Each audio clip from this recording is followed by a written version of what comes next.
In the summer of 1943, the vast plains of Kursk became the stage for one of history's greatest battles, a colossal clash between the German and Soviet forces that would shift the tides of the Second World War. The Battle of Kursk was not just another conflict. It was the largest tank battle in history and marked the dawn of Soviet superiority on the Eastern Front.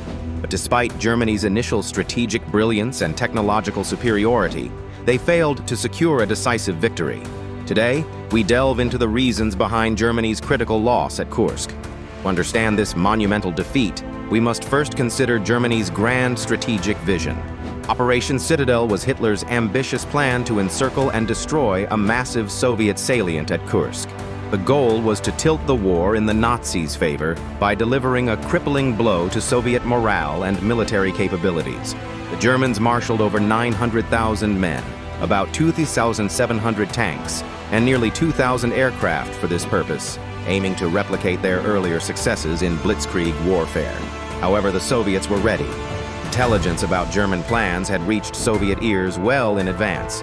As a result, they fortified their positions with extensive defensive lines, including minefields, anti-tank guns, and deep trenches. These preparations starkly contrasted with German expectations of a swift victory, setting the stage for a prolonged and grueling engagement. Another crucial factor was the timing. Hitler delayed the offensive in hopes of deploying new military technology, including the formidable Panther and Tiger tanks. This postponement allowed the Soviets to reinforce their defenses significantly. When the battle commenced on July 5th, the Soviet forces were not only prepared, but were also expecting the German onslaught. Terrain also played a decisive role. Kursk's landscape was less favorable for the German strategy of rapid movement and encirclement. Instead, it bogged down their forces into a war of attrition, far from their preferred style of combat. Soviets, deeply familiar with their homeland, capitalized on these conditions, leveraging their numerical superiority and resilient defenses. Additionally, the Soviet strategy was both defensive and opportunistic. The Red Army effectively absorbed the German attack, and under the leadership of commanders like Georgy Zhukov, they launched a series of potent counteroffensives. Their reserves, strategically held back, played a pivotal role in blunting the German advance and eventually turning the tide of battle. Air superiority was slipping from Germany's grasp.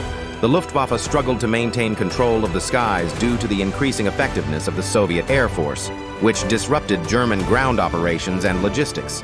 The failure to dominate the airspace further compounded German difficulties, hindering their ability to execute swift maneuvers or sustain prolonged attacks.